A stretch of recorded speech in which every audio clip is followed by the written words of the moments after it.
All right, ladies and gentlemen, good evening. Thank you very much for tuning in into this pilot episode of this casual podcast that I've been planning to do for quite a while now. In advance, I have to say a little bit sorry for my voice because obviously the day before the podcast I've been coming down with a bit of a cold. I swear RNG is after me even in real life, but hopefully it won't be too bad. It's one of those internet viruses. Exactly. Need to get some protection.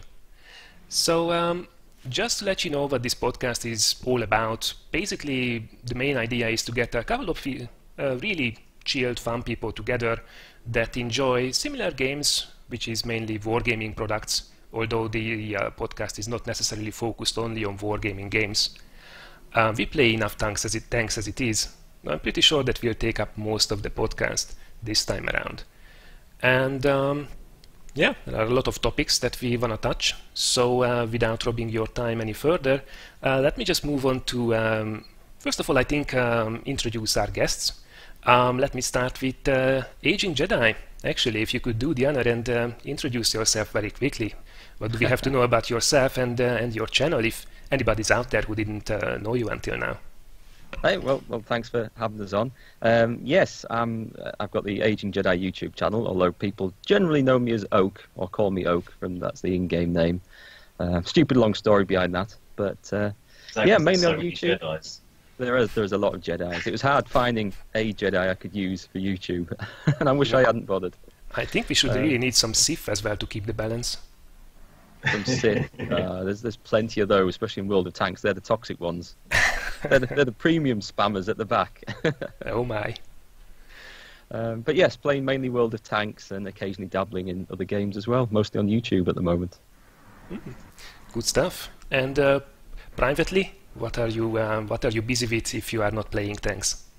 Oh, well, not playing tanks is probably just making videos. I think that's taking all my time up at the moment. I do have a proper job as well.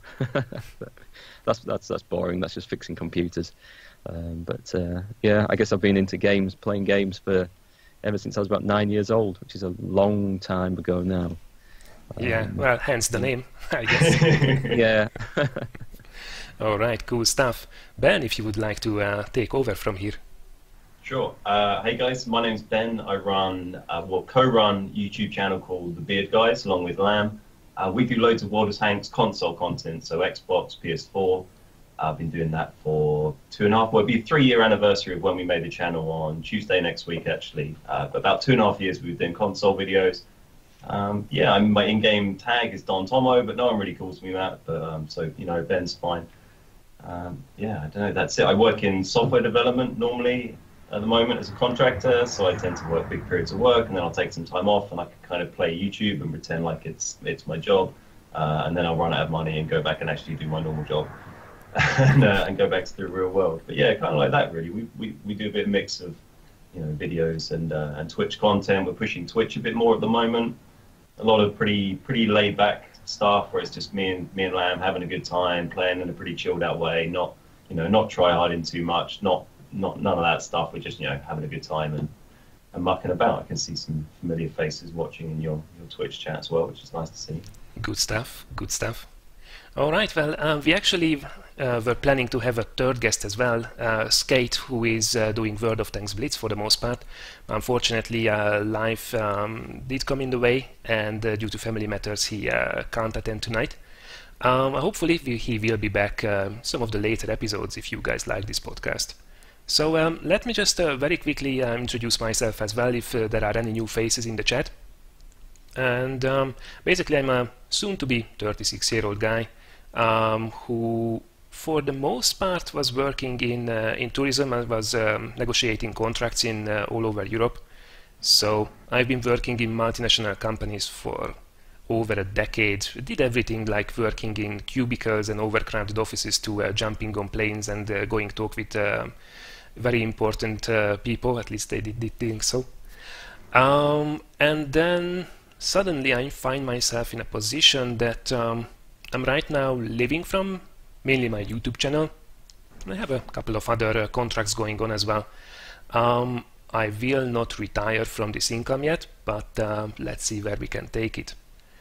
By the way, a very quick heads up to everybody in the chat. I have chat up and I will be keeping a very quick eye on it, but I will focus more on the conversation, so if I don't reply, sorry about that. I will try to catch up with everything when the stream is finished. So with that said, let's jump into the podcast, and I think everybody's a little bit tired after a long day, so let's start with an easy one. How did you actually get to know World of Tanks, which takes up so many of your hours these days? Ben, how did you first meet the game? So we started playing, both Lamb and I started playing in the beta for World of Tanks console, World of Tanks Xbox 360 it was at the time, which was probably, I don't know, about 3 years ago. It's over 3 years because we got a 3-year emblem on our tanks recently, so it's a bit over 3 years, 3.5 years maybe. They did a beta program for a while. A few of my friends were playing it and were pestering me to try out. I'd never heard of the game before, really. I'd never followed it on PC at all. I was a console gamer, really. And my friends were hassling me. Eventually decided to check it out really late in the beta. Had a go, enjoyed it, kind of kept playing it. They all stopped playing it years ago. None of them play it anymore, but I kind of stayed on. But yeah, we played it for like a year before we even started doing YouTube as well. I was just being a noob like you are in World of Tanks for the first, I don't know, I guess that's subjective how many games that takes, but a few thousand games, really learning the way and lurking on the forums when I was at work and being bored, and and then eventually kind of lost the passion for it a little bit after maybe 6 months. Took a break for a few months, and then we started doing YouTube and doing some Minecraft videos, and I was like, oh, I got this cap card for World of Tanks, for the console. I'll try and put up a World of Tanks video, and we did that, and that suddenly made it a whole lot more fun, and that's and now I'm still playing it somehow, so 3 years down the line. And do you have any specific focus in the game, or you just derp around having fun with friends? Do you want to try to grind something maybe? I'm not really grinding too much at the moment. I've ground out a whole bunch of tanks on Xbox. I've got a PS4 and an Xbox account. They don't have shared servers. The Xbox 360 and Xbox One all play together, but the PS4 don't. So when PS4 came out, I just kind of bought one on a bit of a whim, really. I thought it'd be good for the channel, maybe, to put some PS4 videos. It's exactly the same game, really, but it ended up being quite nice because I had this side account. It was a bit like having a re-roll, but you didn't technically re-roll because it's a different platform. So I had this new account on PS4 where my stats were like, way higher than Xbox because I didn't have to learn to play. But it was really nice having like a really clean garage with not much in it. So on Xbox, I've got, like 60, 70 tanks, loads of random premiums I'll never use like you do. And on PS4, I've got like 10 tanks and it's great. So on PS4, I'm grinding some lines. I'm doing a couple of Road to Tier 10 series. They're on a bit of a break at the moment, but we've been doing that. I've been doing the French auto-loading heavy line. I've been doing the British medium line up to the Centurion Action 10. And on Xbox, I just tend to, these days, I just play tanks I enjoy. Most of the time I play these days is pretty much only when we're recording with Lamb or if we're live streaming, which is a fair amount of my gaming time, but that tends to be when I do it. So I tend to just pick tanks, either those Road to Tier 10 or my favorite tanks I really like using, that kind of thing. Yeah, that's good stuff. So how many hours actually do you put in the game these days? It's really hard to say. I don't know. I don't know. It really varies. I think at the moment I'm probably playing, I don't know, like maybe 6 hours a week. This month's been a really busy month. But I've just worked a contract for a year. Next month I'm going to be off work I'm going to take a few months off work, and then I'm probably going to be streaming it several hours a day. So it comes and goes in waves. When I'm off work, it's it's a lot of hours. And like everyone who plays World of Tanks or any game for a long term, you go through periods of burnout where you play other stuff and you do other things, and then you suddenly go like, oh, I remember it being really fun when I had played in that tank, my E75 or whatever, and you take it out and suddenly you're like, oh, this is amazing, and you get madly back into it. So pretty chill this month, but it's summer. You know what it's like in August. It's a busy month, so looking forward to next month, having a lot more time, being able to stream a whole bunch of tanks. Finally, life not getting into the way of gaming. Yeah. All right. Get your priorities right. Indeed. Priority number 1, World of Tanks.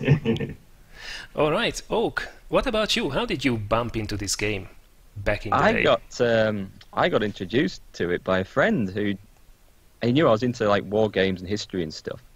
And he said, "Hey, come and try this. I've got this beta out for this thing called World of Tanks. You can play all these World War II tanks." And so I downloaded it and tried it out, and I thought, this is really cool.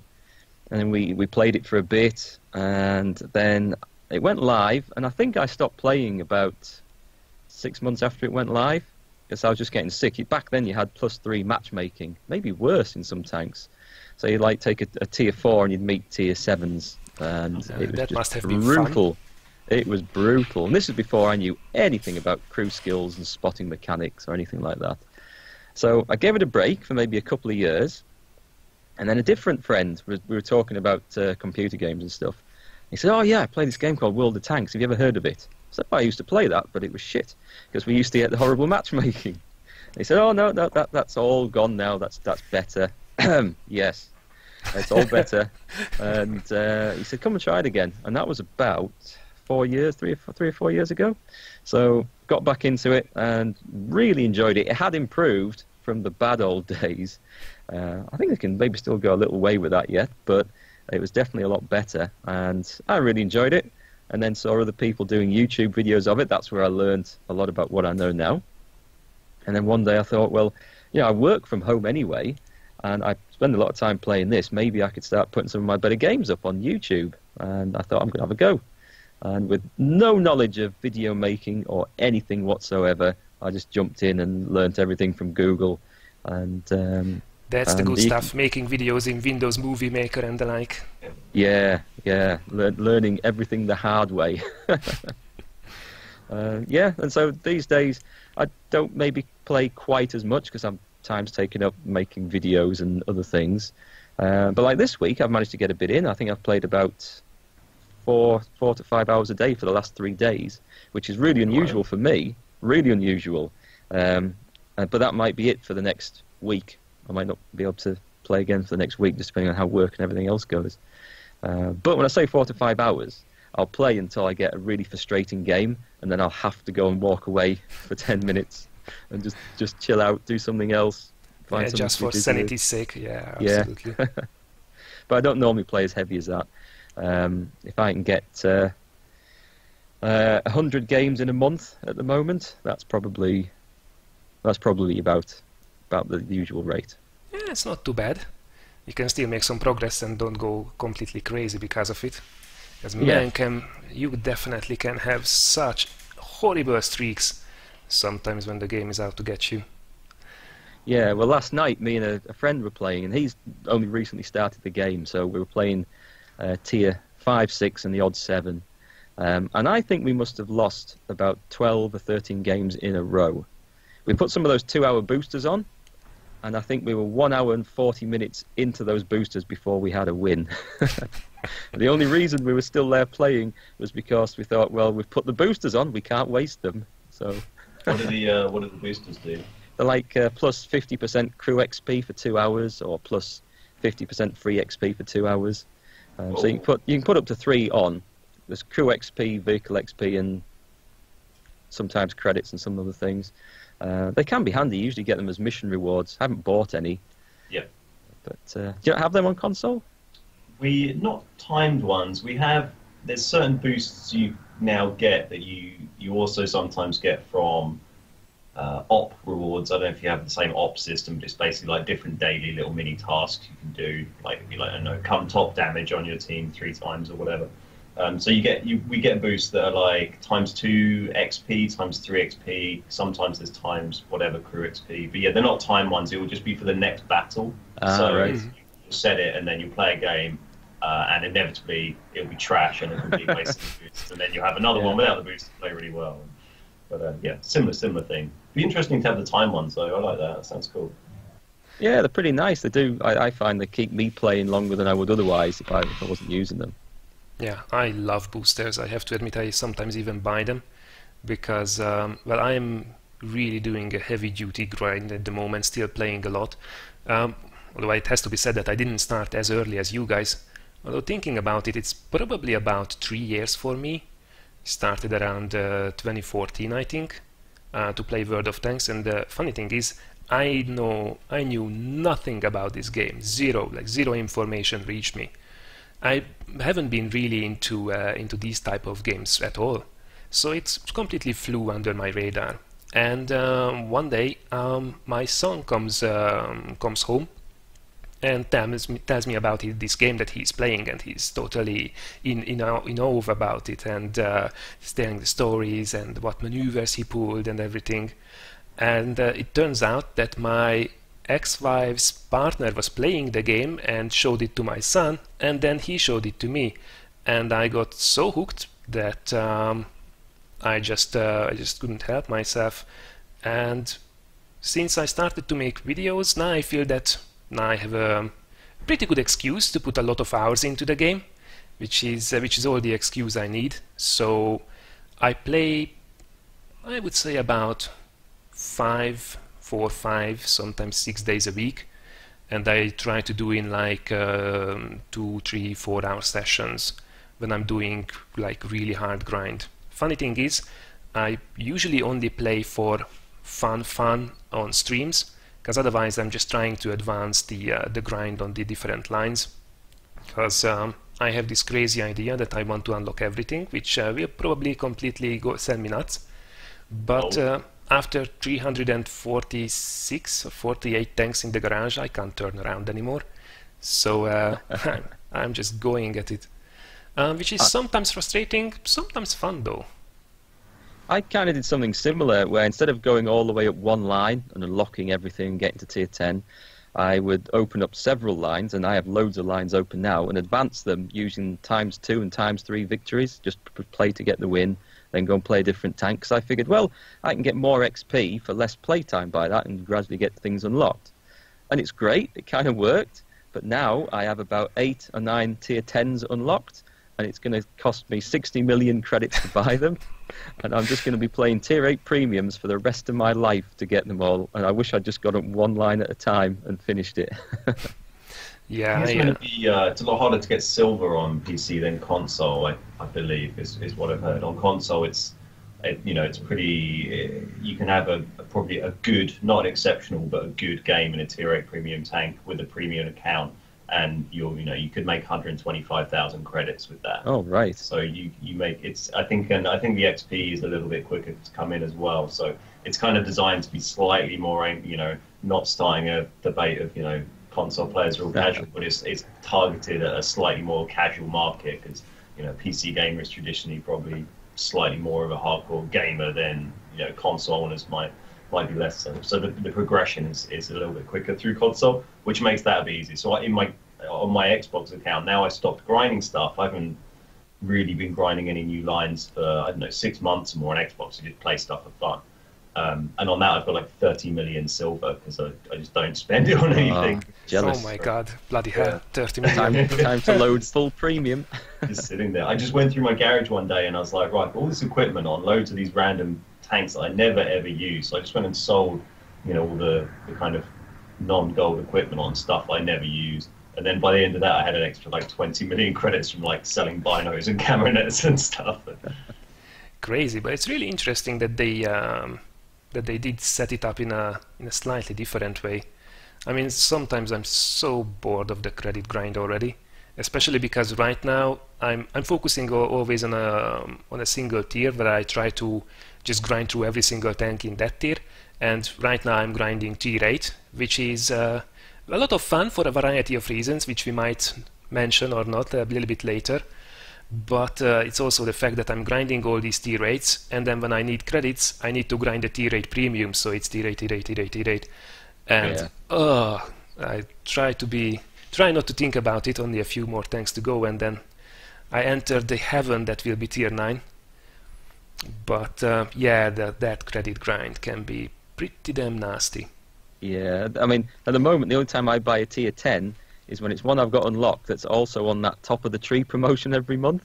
So when the votes are going in, I'm like praying for it to be one that I actually want to play next.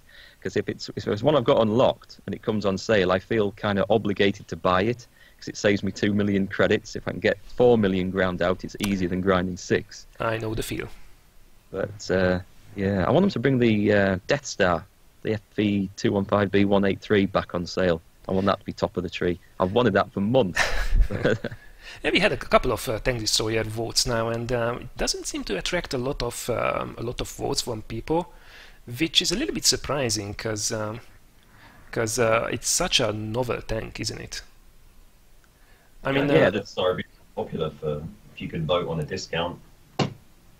Yeah, I think so. I think it depends what they put it up against to vote. There's always some flavour of the month that's up there. I can't remember what it is in the current vote, but it wasn't the one I wanted. So. Is it still running, or did they close it already for October's vote? It might be closed already. I haven't seen a news headline saying the results are in, but we can swing it now. Everyone listening, go vote for the Death Star. Yeah. But if it's included, because they like to be cheeky and exclude some of the tanks that you would like to get. I'm really excited though, because last time I did check, it was of course I was completely convinced that Chinese tank destroyers will win the vote. I mean, they had just have been introduced to the game on PC, and they put it in the top of the tree sale for next month. I mean, okay, well, this is already done and settled. But then when I looked, it was the E3 from all tank destroyers that was leading heavily.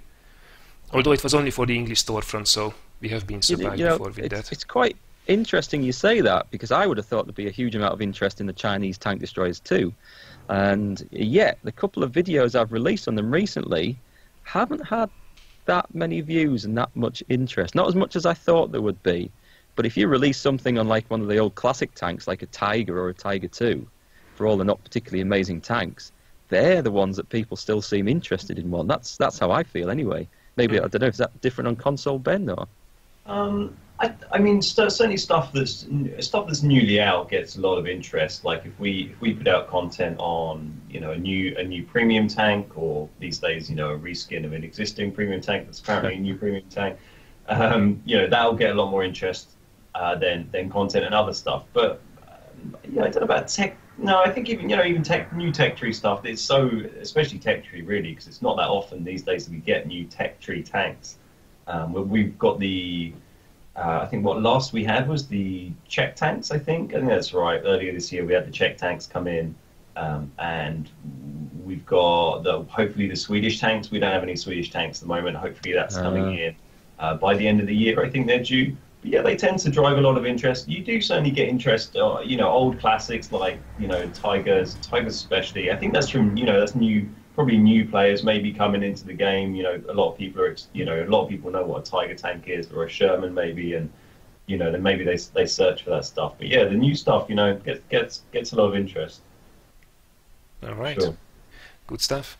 Well, now that we were talking about newly released tanks and tank lines, probably we can move over to the next part of the podcast, which is taking a couple of the recent developments about wargaming and wargaming's games, and also maybe some upcoming news that we can discuss a little bit. So, what's been happening on console? I think you just had the War Stories, the PVE content released. Is it well accepted, or how is it? Because I have to admit I don't know much about it. I'll just put my hand up and say I know nothing about that. What is War Stories? So War Stories is a kind of a big new thing on console where you can do PvE battles. Basically, it's battles against bots. You can do it solo or as a pair. They released it with 2. They announced it at Gamescom. It came out sort of over the Gamescom period. I guess that was last month. And yeah, it's okay. We've had PvE stuff for a while. It was called Proving Grounds, I think. You could go into some random maps, fight some bots. The bots are terrible on both sides of the battle. Yeah, same here. Yeah, and you've been able to do that for a while. I'm not sure how well used it was. I used it for screenshots, but I don't know how well used it was by the average player. It certainly didn't get talked about too much. It was just kind of there. But this one's been, the War Stories has been more kind of done in a slightly more, you know, I had higher hopes that it'd be a more new and exciting thing than maybe it is, but it's still kind of cool. You have like 3 chapters to the story, and it'll be like, World War II, but if it had gone differently. So it'd be like, you know, there's a new one coming out next week, which is going to be the Germans trying to invade the UK. and before each of these little episodes, it'll have a kind of comic book style video sequence with a narrator telling a little story, be like, Captain Shepard is trying to kill the baddies or whatever. And it's much better than that, though. I won't take up voice acting just yet. But yeah, they're okay. You'll do that, and then you'll start the mission, and you'll be like, oh, you've got to kill these tanks, then kill these tanks. They're okay. The rewards were quite good when you did it the first time. You could get some free XP, some good silver. But yeah, I don't know. How they've been received by the community, I think, is very mixed. There's not been a big backlash about it. But I think in terms of, I don't know, it's always really hard to gauge because the community encompasses so many different people, and a lot of those people aren't vocal and don't speak out. So I think for newer players to the game, less experienced players, it's maybe quite a useful training thing. Like the bots aren't amazing, but it's better than the very first tutorial that was drive to here, shoot at a stationary tank kind of thing, or a tank that drives left and right and you shoot at it. So I think it's okay for training. I think if you're interested in the kind of story side of it, which doesn't appeal to me quite so much, but I think that appeals to some people. I think if you're more from the kind of hardcore crowd who've been playing it for years and done thousands of games, you're maybe not super interested in it. And I personally had higher hopes when they were saying when Gamescom was coming up. I wanted there to be a big announcement about something really, really cool that excited me. War Stories didn't really excite me that much. Okay. But like I said, it's really subjective and personal because what I want from the game, I want us to have a really cool replay system or something. But that's just so selfish because I run a YouTube channel, so it'd just be great. But there's lots of other things I would rather have seen or something. It's felt like 3 years into console, we're at a stage where I wanted to see them innovate and do something that would make players who hadn't played for 3 months because they got a bit bored of the game, want to come back and pick it up and be like, oh, this sounds cool, I'll give this a go. And I'm not sure War Stories would appeal to many of those people. That's what I wanted to see. Yeah, fair enough. You mentioned replays. Is there anything announced for the future? Because I think it was kind of announced without anything concrete for Blitz. Is this, if I'm not mistaken? Because some people said if it's coming out, can they send replays? And, hey, yeah, I'm all up for it. But is there anything in the books for console at all? So yeah, there's certainly a replay. So just for people who don't know how we do replays on console, you don't get the option to save a replay file in the same way you do for PC. You can, for us personally, we have a capture card, like an external bit of hardware that plugs in between the Xbox and the monitor and runs into your PC, and that just saves the HDMI footage, and we save games from that. Previously, that was the only way you could do it on 360. On Xbox One and PS4 now, there's inbuilt saving features, so you can save 5 minutes of footage on Xbox or game clips, and that enables people to send in clips to people like yourself or to me for the clips videos we do. But it doesn't have any you don't have a replay file, so you can't go into an old game and then fly a free cam around, change the perspective, anything like that. It's just a static video of a perspective, your perspective that you would record. So for what I would love to see would be something where at the end of each game, if some random dude who's never saved any footage in his life, doesn't have a capture card, whatever, can just press a button because he randomly got some 12k damage game, can click a button, save it, and then send me a link, and I can go and watch it, and then I can capture it out. That's what I'd love to see. I think it'd be great for it'd be great for the content creator community, and in return, that's great for the community in general. Because, people. We do a clip of the week video. It's not been out for a few weeks now, but people really enjoy that. Because once you've got a certain following, you end up in a kind of a unique position or a privileged position that normal players don't have, where you get inundated with all these amazing game clips. You can ask people to send you game clips, and you get tons. And normal people can't do that. And so, yeah, it just opened up a lot more possibilities for people to anyone to be able to send us full games rather than just people who have got a PS4 and can save more than 10 minutes of footage or whatever. And even then, it'd be they're quite low video quality files, and So that's what I'd like to see. But like I said, that's me being a selfish YouTuber, really. Well, not so much, I think. I'm pretty sure that it would help the game so much also to get the interest of people, because I don't think that anything else drives more people to a game than seeing flashy videos of it, which is for the moment pretty limited.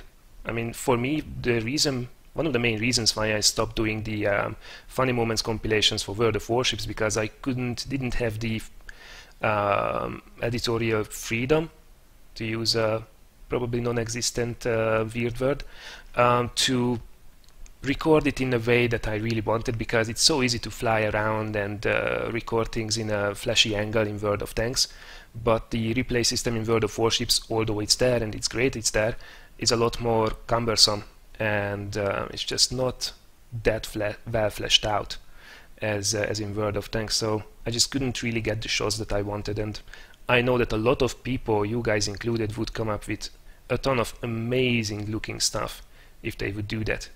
It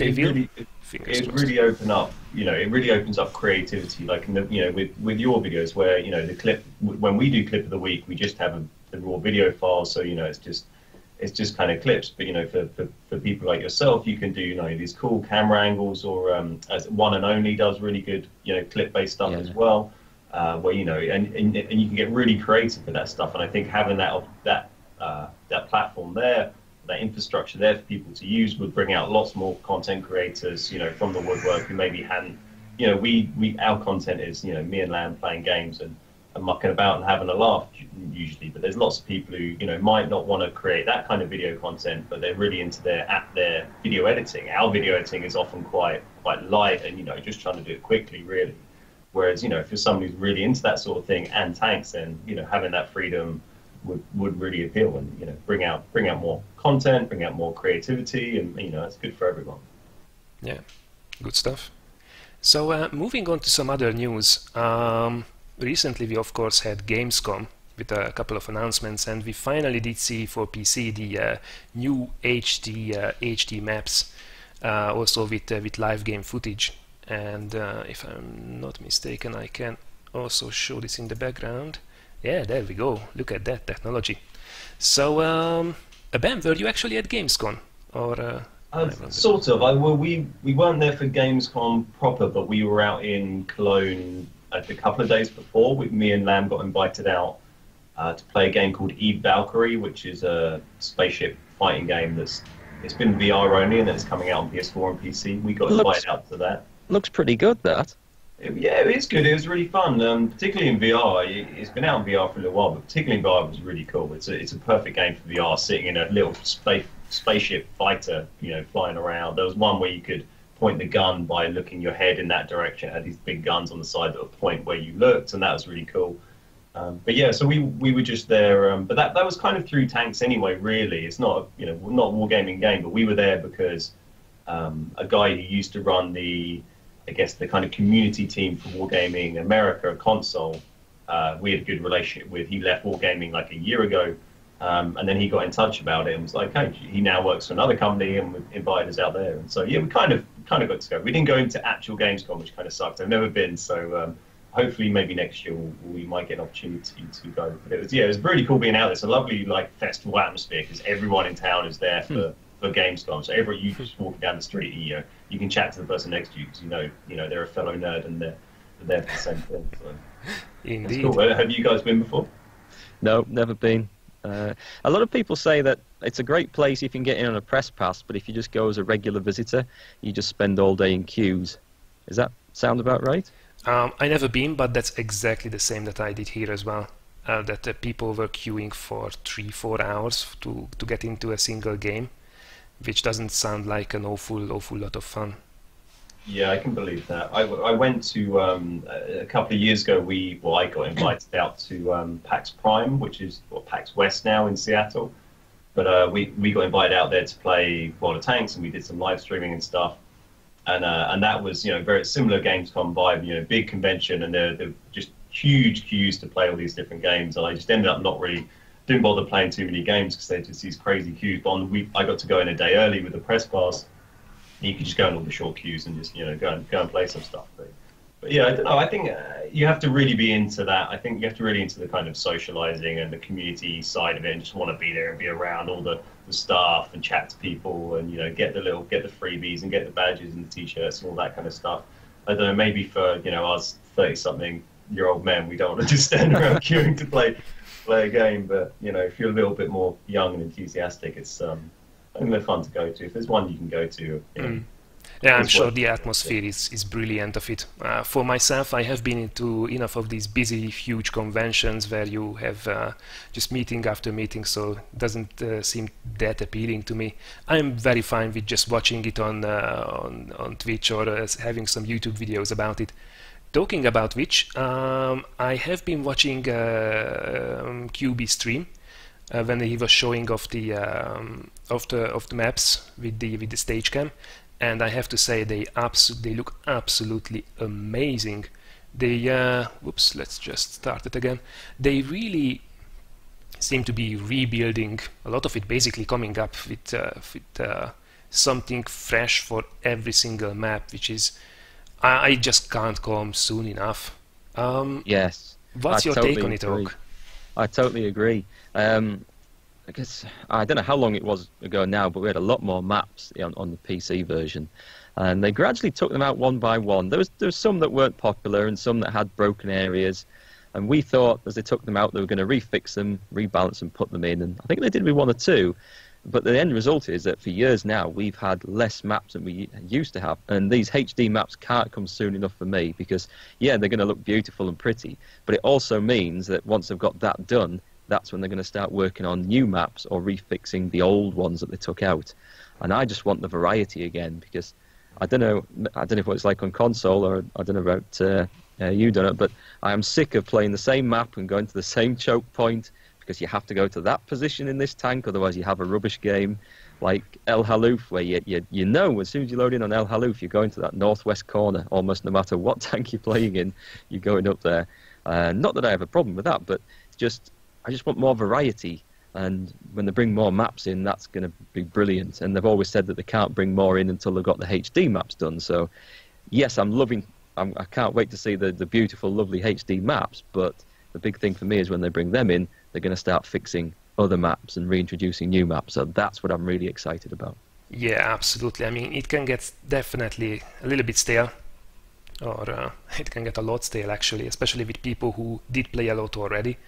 So I can absolutely see where you're coming from, and I think a lot of people are just waiting for this HD release so they can get back into the game, look around, and I think it will keep us entertained until they finally get some new maps or fixing the old maps, because yeah, we don't have that much variety, and I think console is better in that regard, isn't it? Because you have all the maps that we miss, bloody console people. It's an interesting point. I mean, firstly, I think what I've noticed from talking to a lot of PC people and going to things like Tank Fest is that everyone on PC and console thinks that the grass is greener on the other side. So everyone on console thinks that they're always like, "Why? Look, PC have got this. PC have got this. Why don't we have this? Why don't we do it like PC? Console's so bad." And then I'll talk to PC people at Tank Fest. They'd be like, "Console have got this cool stuff, and why can't we have that?" Yeah, chieftain. Yeah, exactly. And the map thing's interesting because we do have. I don't know how often you guys have new maps coming in. We have new maps coming in fairly regularly.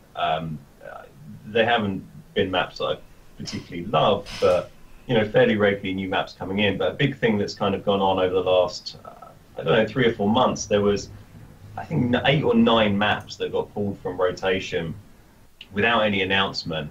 And they still haven't been put back in. There's no ETA on those go back in, and the theory is that they were likely pulled because at the moment where support we have Xbox 360 and Xbox One players all playing the game together, same game, and PS4 players playing the same game together. But obviously 360 is a much older bit of hardware, and there's certain limitations about it's fair to say if 360 wasn't a thing, you could push Xbox One further, but obviously you need to keep the games the same on both platforms, so it's a fair game. And so matchmaking works okay because it doesn't have a huge player base like PC. But it's so these maps basically got dropped. People think it's probably because 360 couldn't handle certain ones, or they weren't running too well, and it just feels like they've kind of been forgotten about and dumped. And so that's annoyed a few people. That's kind of screwed rotation a little bit. It felt a little bit better the last couple of weeks I've been playing, but I don't know if that's just a bit of a bit of luck for the draw. But certainly over the last few months, a lot of people are having a big issue with poor map rotation, playing the same maps over and over. We have a lot of map variants. I don't think you guys have the map variants we have. So we'll have like, the Malinovka, then we'll have like Malinovka night version, then we'll have Malinovka rain, and we'll have, then we'll have the extreme weather ones. So we now have these, you might have seen like Sandstorm and Blizzard, where it reduces. Yeah, I've seen a couple of those. Your view range and your visibility, which look really cool. They piss a lot of people off. Because if you're a really hardcore gamer and you know the game mechanics and how they work, and then suddenly you get a random map where you have like 30% spotting range, that kind of screws with your with your game a little bit. But so it's interesting. So you end up playing the same maps kind of a lot, but maybe slightly different. These different variations, like the weather variants and the night variants and stuff. It's not been the best. We need those maps to come back. 9 maps. They took 9 maps away from them. I want them back. Bring them back.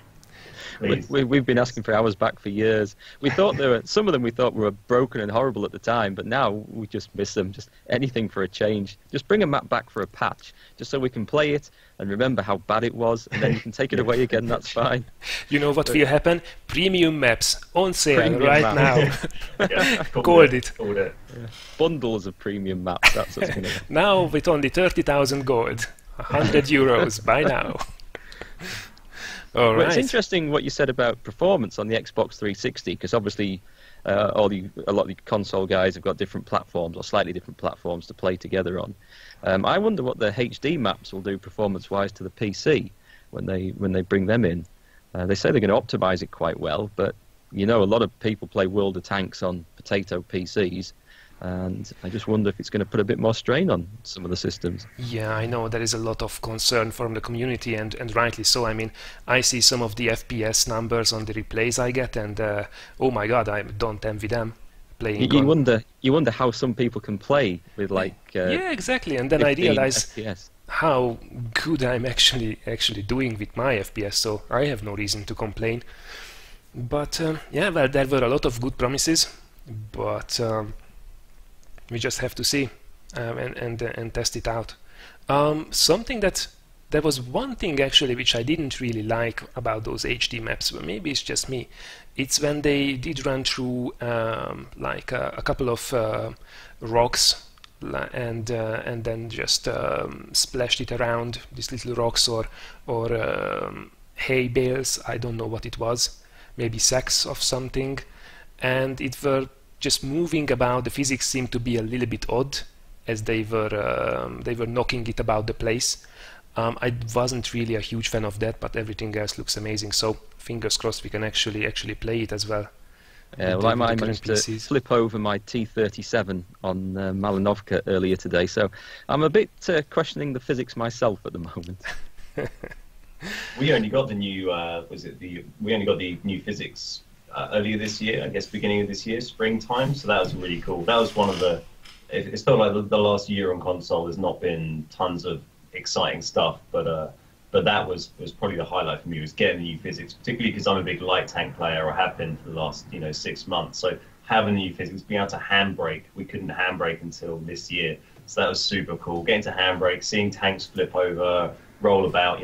For us, when we do live streams, we'll do like tank racing and stuff like that, and so being able to drive around in tanks that now flip over and have all these crazy physics is super fun. Yeah, that's perfect video material right there. Yeah. All right, well, time is flying, so let's do maybe one more news. I don't know if you guys are planning to check it out, or maybe you already have, but of course Wargaming is working hard also on Total War Arena. Is that a game that you want to check out, or did you maybe give it a go already? Well, I've played it a little bit. I played it before Wargaming took over it, actually, because there was someone else developing it about a year ago, I think. There was like a closed alpha I got into somehow, I can't remember. and then it seemed to go quiet and dead for a year. Now Wargaming have picked up the torch. I think, I don't know, I might be wrong about all that, but yeah, I don't know. It doesn't look to have changed an awful lot in that year, and I'm not getting the bug from playing it. I'm not getting drawn into it.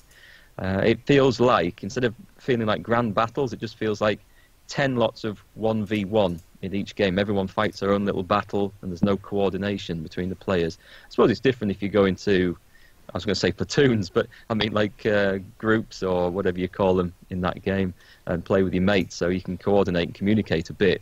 But I don't know, it didn't really grab me all that much. Not at the moment, anyway. How about you?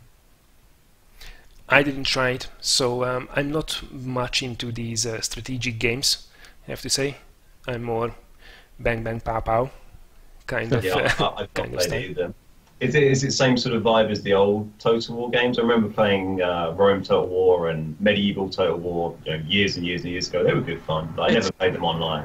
It works very much like Rome Total War. You've got the same sort of era of troops and things, but imagine just the battle modes with 10 players aside. Each player has 3 units each that they take in, and they level their units up when they come out. They can spend experience points to get better equipment and upgrade the general skills and things like that.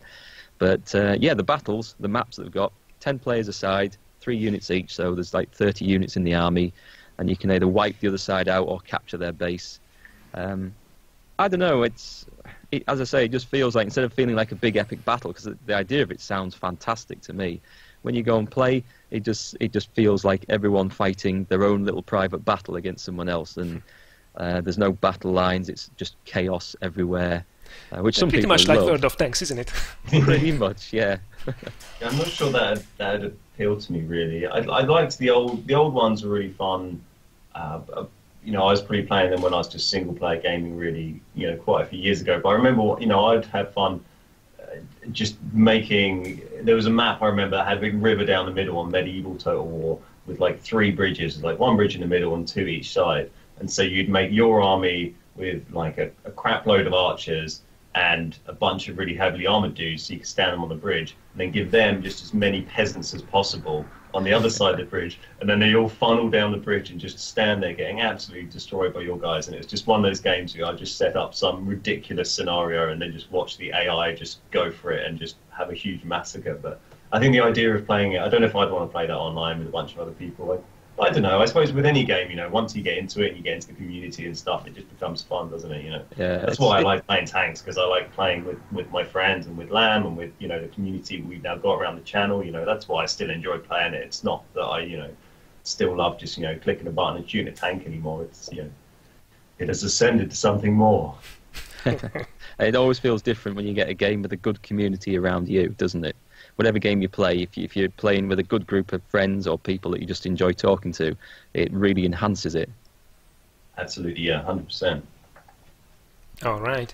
Well, time is growing a little bit short, so there is a lot that we could still discuss with the recent news and announcements. But I would say let's maybe, unless there is something that you really want to touch on, maybe let's move over to the main topic, which I planned for the pilot episode to be a relatively easy one. Let's not upset our fan base right in the beginning, shall we? And I was thinking maybe we could discuss a couple of ideas, what new improvement, new things you could bring to the game that would enhance it. I'm not really thinking here about like fixing existing things like matchmaking, premium tanks, premium ammo, maps. There is a lot that we could discuss here, but maybe something that's completely missing from the game at the moment, and something that you enjoy in other games perhaps that you would like to see.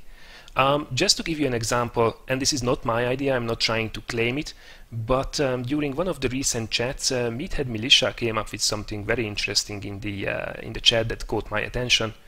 And it was basically that you can report people, of course, in the game right now for misbehavior and just being overall toxic and nasty, but you can't give like positive feedback to people that you had a great battle with, or who were real team players, or just were really nice in the chat. So if you think about maybe Overwatch, you can always click on the guys that you think deserve a little bit of extra recognition, and there are a lot of games that do that. So that might not be a bad idea to do it in some fort, because whenever I try to write to somebody, I think a majority, or at least a huge part of the community, has messaging disabled, myself included. So I never get a reply back when I write them myself to congratulate them for a match well played, even if I just really want to say, good job, man, you really did carry us there, because I think they never see it. Yeah. Well, I think it'd be a good idea as long as you can't upvote your own platoon mates, because otherwise I think people would just abuse that. You'd get all the knobheads voting for their platoon mates as they go into games to try and wipe out some of the negative complaints that get made about them. But yeah, for people you aren't platooned with, if you can leave them positive feedback through some system. I mean, I don't think people, if people can abuse it, they will abuse it. That's just how things work. So I wouldn't really think that it should come with some serious benefits if you get a couple of bonuses, maybe a couple of achievements, something minor, something that you can show off, not something that will entice people to try to cheat the system. Because if you can win like some boosters or something like that, for example, people will go out of their way and just beg for likes, which is not what we want. Yeah, I think that'd be quite difficult to manage. So on console, I was talking about this a few weeks ago with Lamb. On our podcast, we were talking about stuff we'd quite like to see. And one of the things that stuck with me, we talked already about the replay system stuff, but something what I thought would appeal to me and make me play more, and maybe make some of the other veteran guys play more, was some more kind of long-term goal stuff. So at the moment, you kind of, you grind through your tank line, you get to tier 10, you've kind of done that line. If you really like a tank, you might play more, you might try and get marks of excellence maybe. But if you've done your 3 MOE or however many MOE you think you're capable of getting, and then there's not so much incentive to play those tanks anymore unless you really just like, improving your stats on it, or maybe you're grinding silver if it's a premium. But, stuff that was, play X amount of games in a particular tank, or maybe not X amount of games because people are just AFK, but, something like, get 500,000 free XP or tank XP in an elite tank, and you unlock like a special emblem or a special camo. Camo was all we wanted. We thought that'd be really cool. Get like a million, because I obviously remember like the XP scales are a little bit different in PC and console, so it probably sounds really crazy. I don't know, but I've got a couple of tanks with 500,000 tank XP sitting on them, or like a million almost in my Yak Tiger 88, and it'd be really cool if you hit that million mark that you got like a black camo or something really cool like that. It just because I'm really goal focused. I think a lot of gamers are.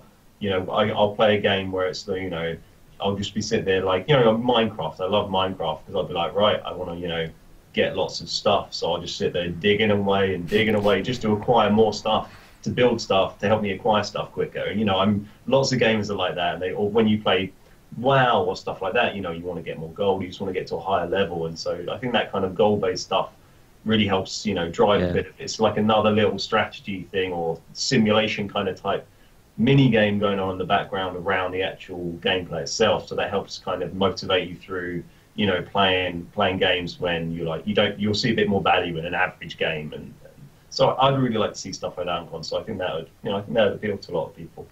Yeah, sounds good. By the way, do you guys have the tree marking system on console? We do, yeah. We have Marks of Excellence. So it wasn't there for launch, but we've had it for probably a couple of years now. So yeah, so that's something. But you probably, I think the ones I've gone for, I probably got within maybe 100, 150 games, apart from and my AMX Chaffee, which is a console exclusive tank. That took maybe 350. That's a pretty hard one. But yeah, it's nice to tanks like that. I really love playing, but I want to, obviously. You could argue that I should just, if you enjoy playing tank, you should just play it because it's fun. But gaming's not always like that. Sometimes you want to have something to work towards. I'm not playing just for fun. I'm playing because I want to, do this. Exactly. I'm not here for fun. Damn it. It is nice to have a goal, though, isn't it? Something to work towards. Yeah, absolutely. whatever it is. So, Oak, is there anything that you would like to see added to the game that we don't have at the moment? Added in? Well, other than the maps that I mentioned earlier, I don't think there's anything particular I want to see added.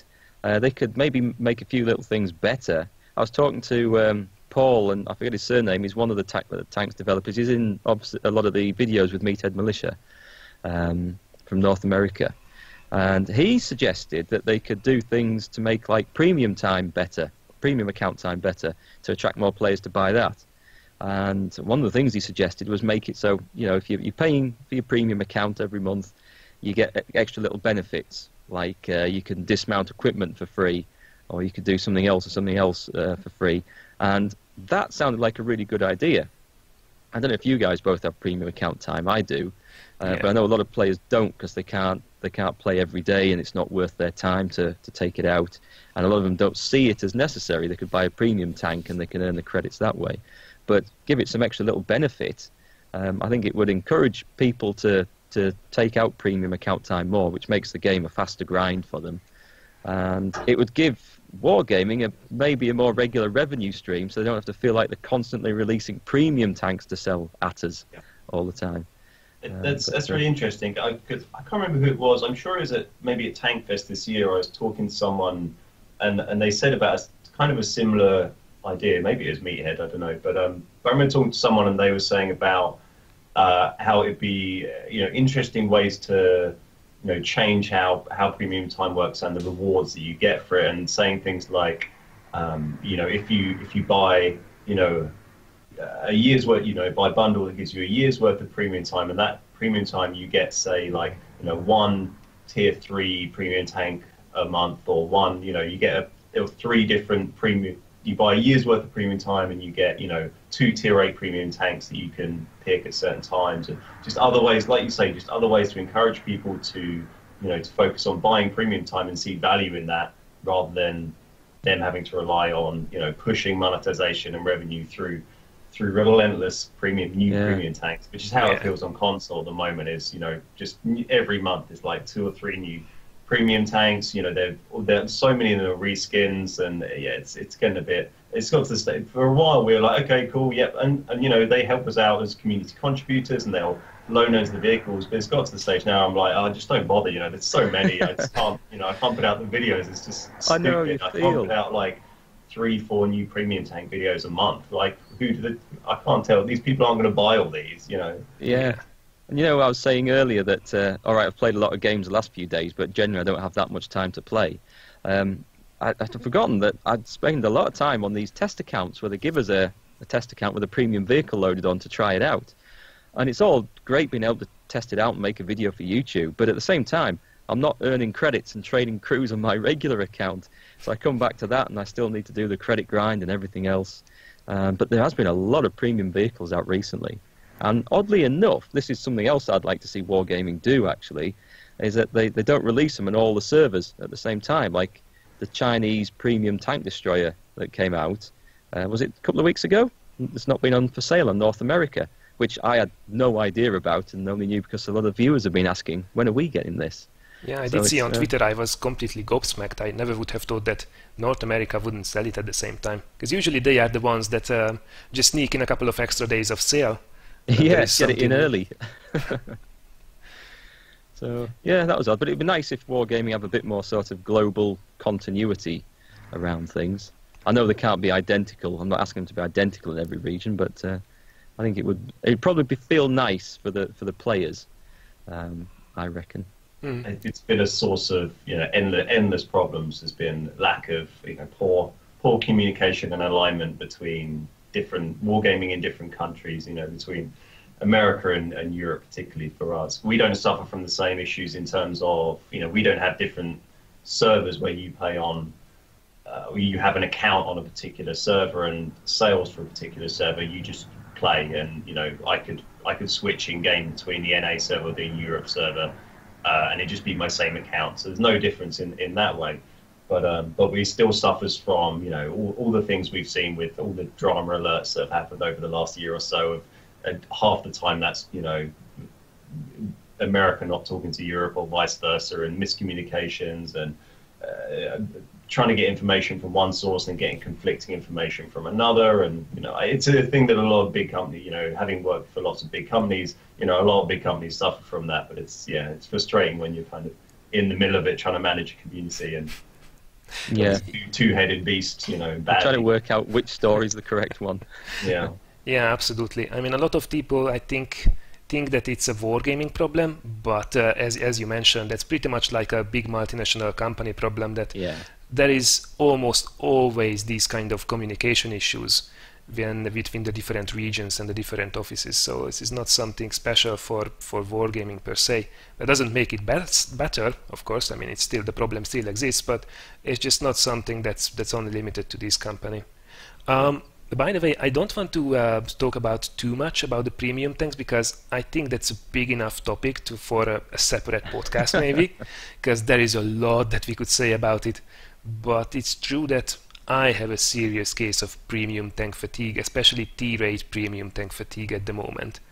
Now, there are actually something that might be added to the game that I would love to buy myself, and that's credit boosters, for one. Because I know that North America had just a big sale going up. Is it now up for sale for a limited time on EU as well? Or is it in a bundle only? There were some in a bundle with 30 days of premium time, I think, on EU. So I remember one of the other contributors pointed it out that North America's bundle, you got 50 of these credit boosters for less money than the EU bundle, where you got a lot less credit boosters. So it didn't look like the best bundle for EU, but... not really. But that's definitely something I would actually put money down on the table, because it would help me such a great deal to reduce the premium tank grind for the credits. But if it's not overpriced, I'm all up for it. Let's sell it. If they make enough money, maybe they don't have to sell that many premium tanks in the first place. The one worry I have with making those boosters cheaply available or massively available is that you might start to see a lot more gold or premium ammunition spammed in battles, because people will be able to afford it more. Now, some people won't have a problem with that. Some people will have a big problem with that, because they come from the old school thought where you shouldn't use premium ammunition. I fall somewhere in between. I don't use it much myself because I'm always short of credits. But you might see a lot more premium spam if people can afford it more through the credit boosters. I don't know if that will be an issue. It just might be one of the downsides of them. But yeah, they would make the grind a lot easier. Yeah, it's a valid worry. I don't know what scale it would take. I think nobody could guess at this stage. But yeah, that definitely could be an issue. I see that. Something else, tank skins. I'm really surprised that they didn't jump on it yet. I mean, probably it's not an easy one to get through, because they would have to vet if it's outsourced, if people can actually submit skins in like a web shop, in an online platform.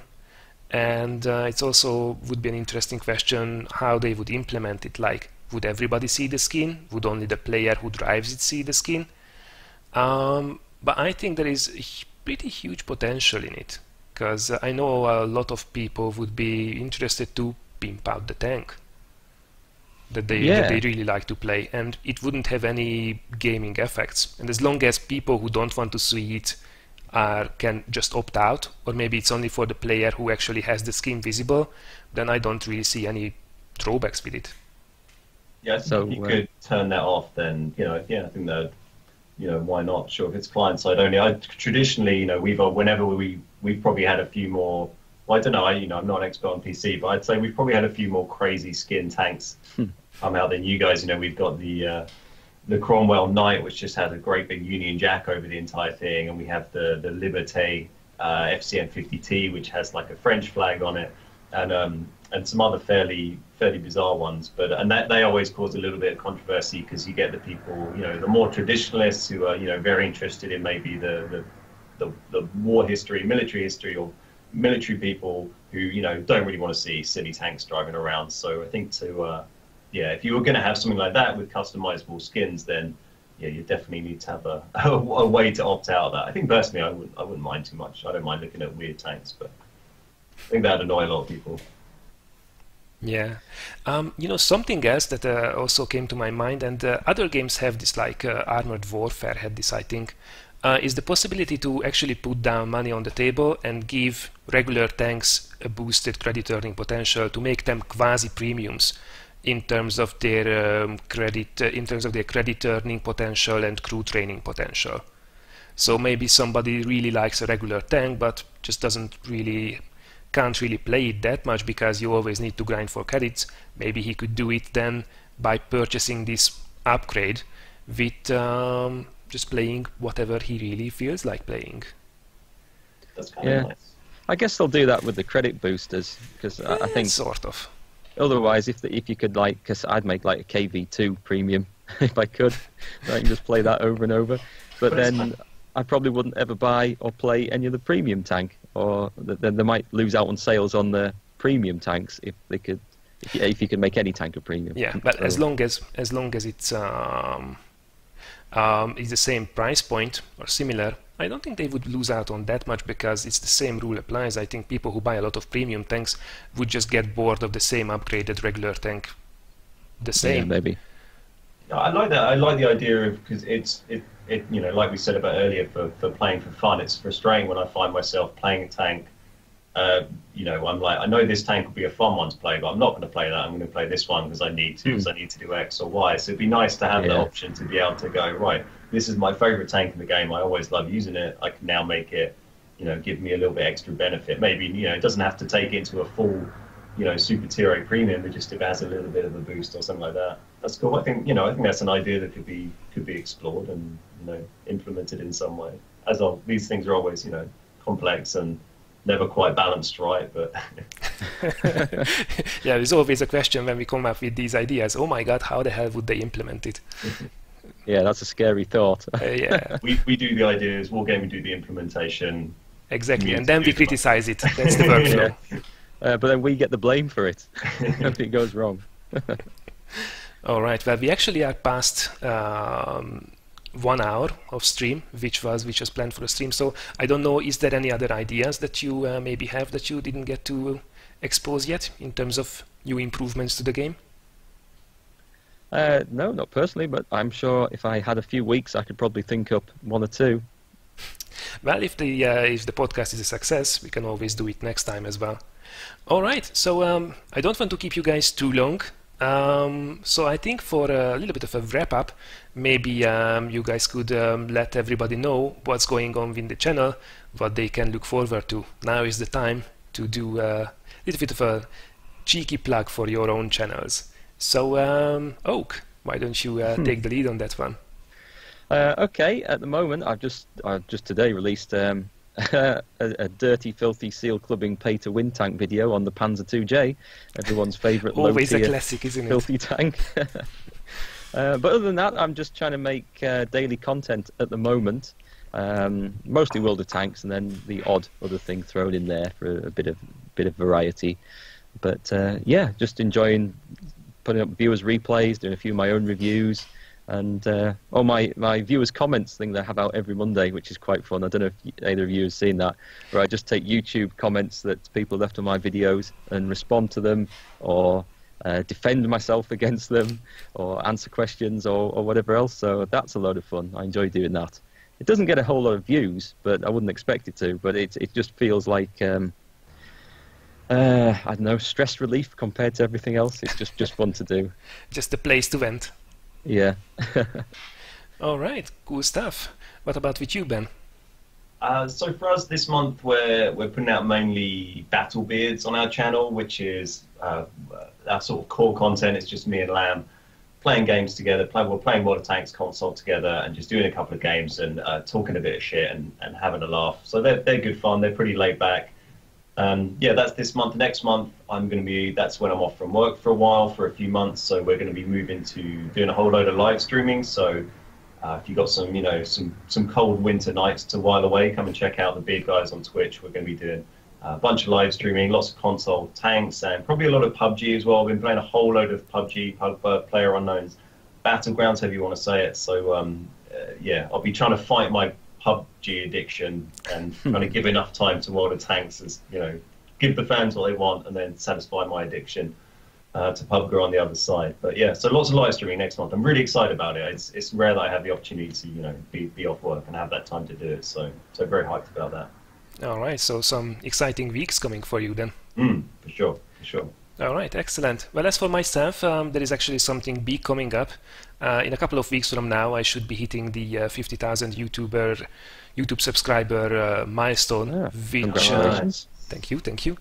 It was hard work, but I already look forward to the next 50k. So what this means for all of you is we will do a lot of giveaways on the channel.